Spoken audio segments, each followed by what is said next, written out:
தமிழ்குரல் நேயர்களுக்கு வணக்கம். இன்று நம்மோடு சிறப்பு விருந்தினராக சமூக பார்வையாளர், அரசியல் விமர்சகர் வில்லவன் ராமதாஸ் இணைந்திருக்கிறார்.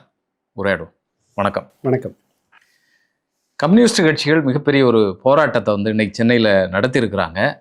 சிபிஎம்னுடைய தோழர் சண்முகம் அவர்கள் முதலமைச்சர் விஜய் அவர்களிடத்தில் நாங்கள் வேணுமா உங்களுடைய அதிகாரிகள் வேணுமா அப்படிங்கிறத முடிவெடுத்துக் கொள்ளுங்கள் அப்படின்னு சொல்லி பேசியிருக்கிறாரு. இது ஒரு எச்சரிக்கை கொடுக்குற மாதிரியான இதா இல்லைன்னா எந்த மாதிரி? ஆமாம், இது ஒரு கெடு விதிக்கிற மாதிரி தான். அது நீங்கள் என்னென்னு முடிவு பண்ணுங்க சீக்கிரம் அப்படிங்கிற மாதிரி தான். ஆனால் முடிவு எப்படி இருக்குங்கிறதுல நம்ம ரொம்ப பெருசாக குழப்பிக்க அவசியம் இல்லை. ஆனால் இந்த இந்த போராட்டம் தலைமைச் செயலாளருக்கு எதிரானது. இந்த கம்யூனிஸ்டுகளை கணக்கெடுக்கிறதுக்கு திண்டுக்கல் மாவட்டத்தில் ஒரு வட்டாட்சியர் உத்தரவு பிறப்பிக்கிறாரு. கல்லூரி மாணவர்கள் கம்யூனிஸ்ட் கட்சிகள், மாணவர் அமைப்புகள் நடத்தக்கூடிய போராட்டங்களில் பங்கேற்கக்கூடாது அப்படிங்கிறத சொல்கிறாங்க. கார்கோ ஜனதா பார்ட்டி நடத்தக்கூடிய போராட்டங்களில் பங்கேற்கக்கூடாதுன்னு சொல்கிறாங்க. இது தமிழக அரசை எதிர்க்க வேண்டிய வேலை இல்லை. ஏன் அதிகாரிகளை மட்டும் எதிர்த்து போராட்டம் நடத்துகிறாங்க? இல்லை, அவங்களோட கான்செப்ட் என்னவா இருக்குன்னா, இது ரெண்டு விதத்தில் தெரியும். ஒன்று, விஜய் இதெல்லாம் உட்காந்து மெனக்கெட்டு சொல்கிற அளவுக்கு அவருக்கு பெரிய இது கிடையாது. பொலிட்டிக்கல் இன்சைட்ல அவருக்கு கிடையாது. அவருக்கு தெரியாது, ஒன்றும் தெரியாது அப்படிங்கிறது. ஆமா, என்ன தெரியும், ஏதாவது சொல்லுங்க, அவர் இதெல்லாம் தெரியும் அப்படின்னு ஏதாவது சொல்லுங்க. நிரூபிக்கப்படாத வரை ஒன்றும் தெரியாதுன்னு தான் வச்சுக்கணும். ஏன்னா இவ்வளோ நாள் வந்துருச்சு. இதுக்கு முன்னாடி கவர்மெண்ட்லேயே இல்லை நான் ஏன் போராடணும்னாங்க. தேவையில்லாம் கவர்மெண்ட்டுக்கு வந்த பிறகு எதை பற்றியும் பேசலை. ஏன் அவர் பேசலைங்கும் போது வேண்டிய இடத்துல பேசுவாருனாங்க. இதுக்கு மேலே வேண்டிய இடம் என்ன வேணும்? 100 நாள் ஆச்சு. இன்னொரு விஷயம், இந்த தலைமைச் செயலகம் பக்கம் தெரிஞ்சவர்களுக்கு தெரிகிற விஷயம் என்னென்னா, பெரும்பாலான முக்கிய முடிவுகளை தலைமைச் செயலர் தான் எடுக்கிறார்.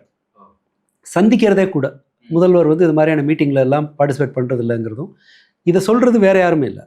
தவேக்காவை ஆதரிக்கிற ஊடகங்கள் ஜூனியர் விகடன் வரைக்கும் அது இப்படி தான் எழுதுறாங்க. தலைமைச் செயலர் தான் முடிவு பண்ணுறாரு.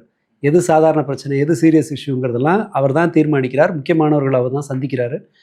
கவர்மெண்ட் ரன் ஆகிறது அவரினுடைய அதிகாரத்தின் கீழ் தான் அப்படிங்கிறது தலைமைச் செயலகத்துக்கு போயிட்டு வர்ற கம்யூனிஸ்ட் எம்எல்ஏகளுக்கு தெரியும்ல, அதன் வழியாக சண்முகத்துக்கு தெரியும்ல, அவருக்கு செய்தி போகுது. விஷயம் என்னென்னா, அவங்கள விட்டுட்டு இவர் ஃப்ரீயாக இருக்கார். இப்போ நடப்பது அந்த அதிகாரிகளோட ஆட்சி, அதுவும் பாஜக அருளிய அதிகாரிகள். தலைமைச் செயலாளர் இவங்க செலக்ட் பண்ண ஆள் இல்லை, அவங்க மாற்றவே இல்லை, அவங்க அப்படியே தான் இருக்காங்க. அப்படி ஒரு பிரச்சனை இருக்குது. இப்படி இந்த மாதிரி அதிகாரிகள் முழு அதிகாரத்தோடு அரசை நடத்தினால் முதல்ல பாதிக்கப்பட போகிறது இந்த உரிமை சார்ந்த போராட்டங்களுக்காக அறியப்பட்ட கம்யூனிஸ்டுகள் தான் முதல்ல பாதிக்கப்படுவாங்க. ஏன்னா நீங்கள் நெகோஷியேட்டே பண்ண முடியாது. ஒரு அதிகாரிகிட்ட போய் எப்படி ஒரு கம்யூனிஸ்ட் தலைவர் நெகோஷியேட் பண்ண முடியாது? அவங்க இவ்வளோதான் பாலிசி, இவ்வளோதான். இங்கே சொன்னாங்கல்ல, பஸ்ஸை நிறுத்தணும் தான் ஒரு அதிகாரி. ஏன்? என்னோட வேலை என்ன? செலவை குறைக்கிறது, டீசல் செலவை குறைக்கணும், ஆள் செலவை குறைக்கணும், அவ்வளோதான். ஒரு மேலாளரோட ரெஸ்பான்ஸ் அப்படி தான் இருக்கும்.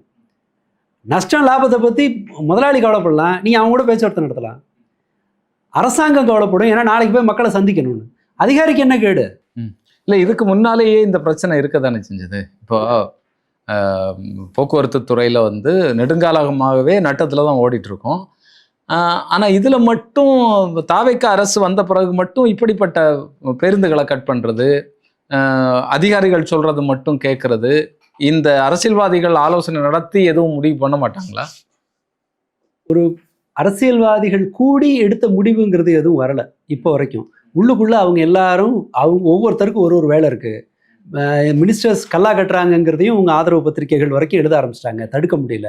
சிலர் கூட இருக்கவனை எவன் வாட்ஸ்அப் ஸ்டேட்டஸ் போடுறான்னு பார்த்துட்டு ஒரு எம்எல்ஏ மிரட்டுறாரு, எனக்கு கார் கூட இல்லை, நான் ஆட்டோவில் வர்றேன், நீங்கள் சீனை போட்டாலே. அங்கே ஒருத்தரை கூப்பிட்டு ஃபோனில் மிரட்டி ஆடியோ வெளியில் வந்துருக்குது.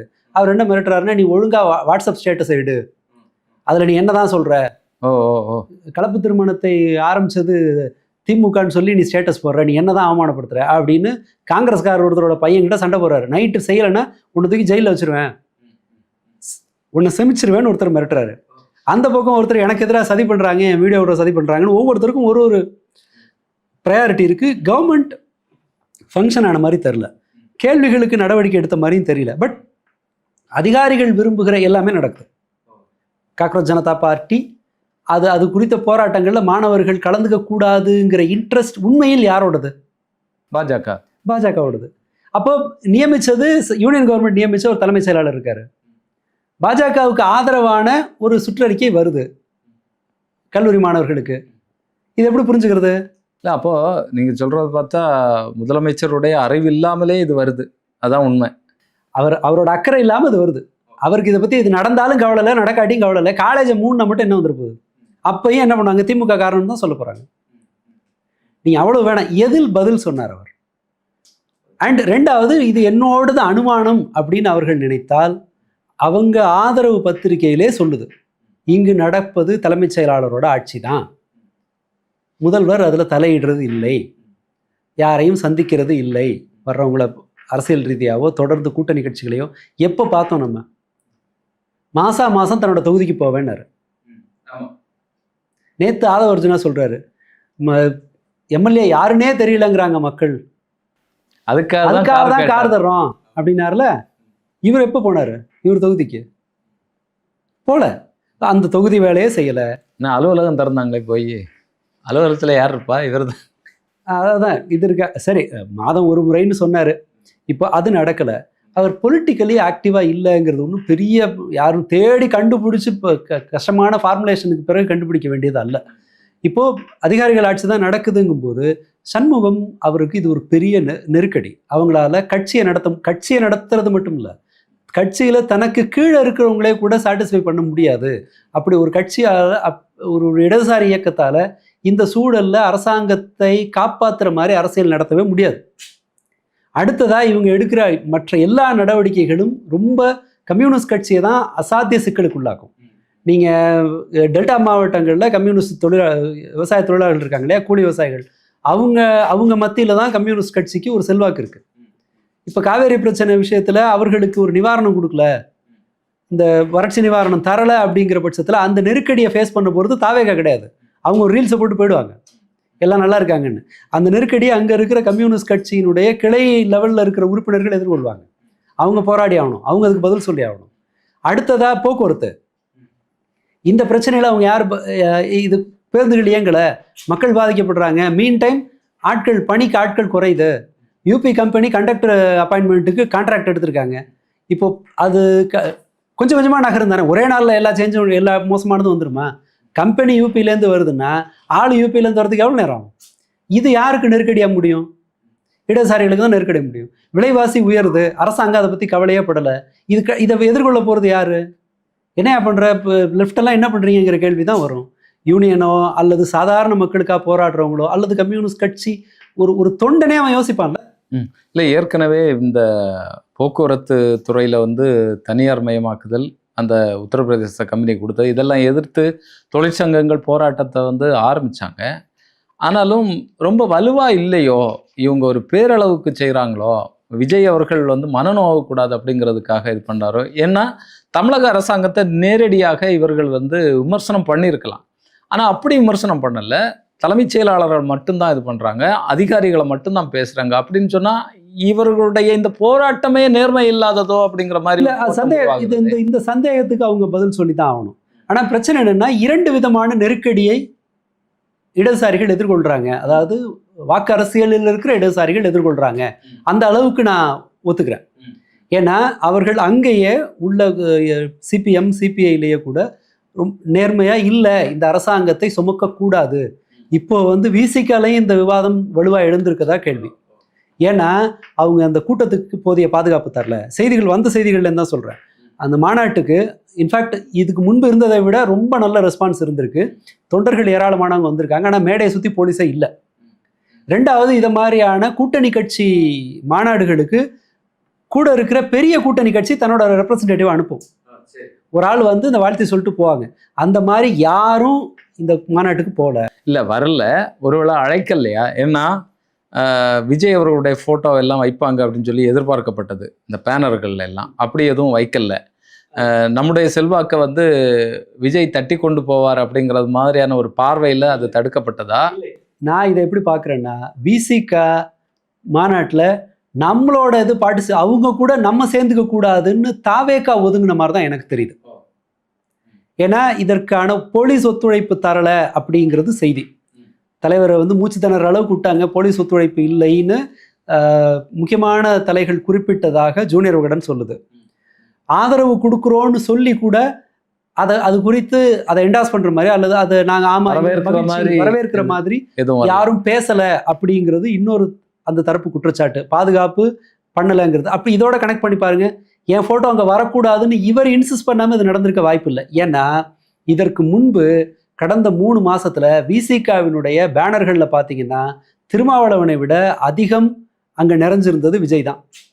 திருமாவளவன் போட்டோ ஸ்டாம்ப் சைஸுக்கு போயிடுச்சு. திமுக கூட்டங்கள் எல்லாம் அந்த அண்ணா கலைஞர் பெரியார் அண்ணா கலைஞர் அந்த வரிசை இருக்கும் இல்லையா, அதுக்கு கீழே வந்து லோக்கல்ல இருக்கிற உங்களோட ஸ்டாம்ப் சைஸ்ல போடுவாங்கல்ல.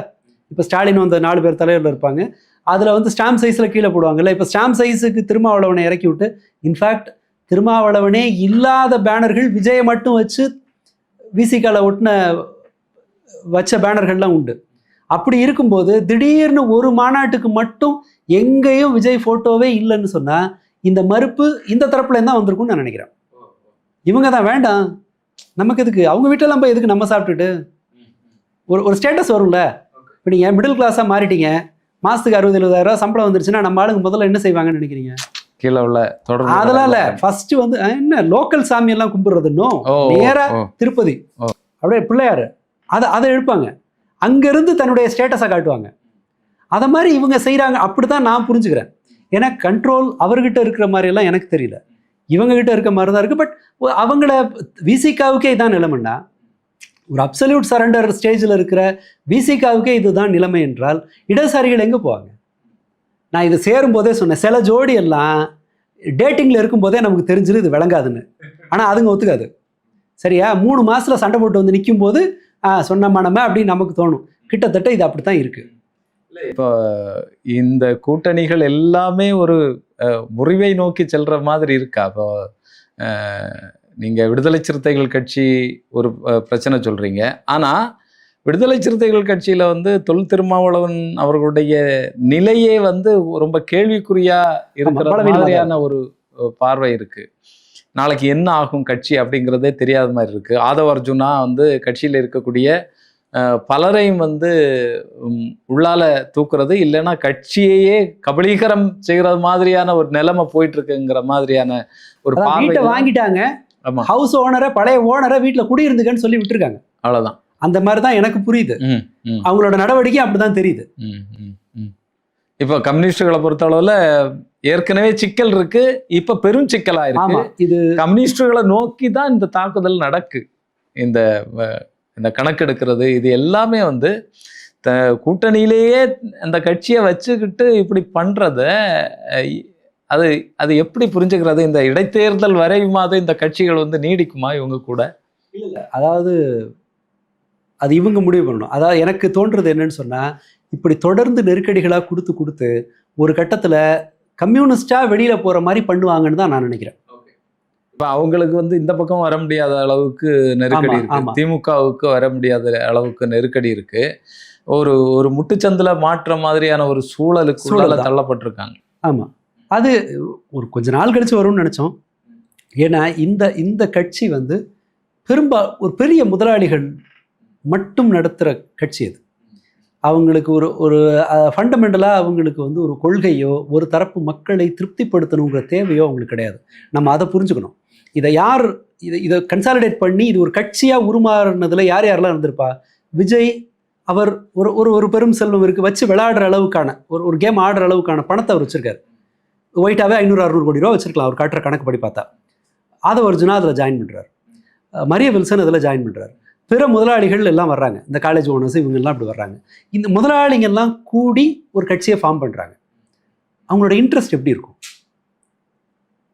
இப்போ தொழிலாளர் அமைப்புகள்லேருந்து ஒரு கட்சி மேலே வருது. இப்போ இடதுசாரிகளுக்கு அது இருக்குது. நாளைக்கு அவன் ரோட்டில் இறங்கினான்னா அங்கே இருக்கிற ஒரு யூனியன் லீடரை பார்க்கணும். யூனியன்காரங்க இங்கே வருவாங்க.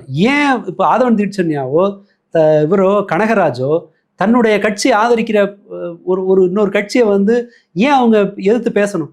அந்த நிர்பந்தம் எங்கேருந்து வருது? பிரச்சனை என்னன்னா, அவர்கள் யாரை ஃபேஸ் பண்ணணுமோ அவங்களோட கஷ்டம் அவங்களுக்கு தெரியுது. பட் இந்த மாதிரி கஷ்டத்தை சந்திக்கிற மாதிரியான ஒரு கட்சி அல்ல தாவேகா.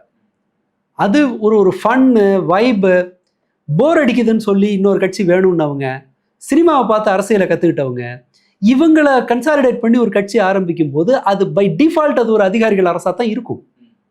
அதில் நாம் பெருசாக ஆச்சரியப்படுறதுக்கு ஒன்றும் இல்லை. இல்ல அவங்களுக்கு எதுவுமே தெரியல அப்படிங்கிறதுனால அதிகாரிகள் தெரியல இல்லை, விரும்பலை, அவங்க இதை தெரிஞ்சுக்க விரும்பலை.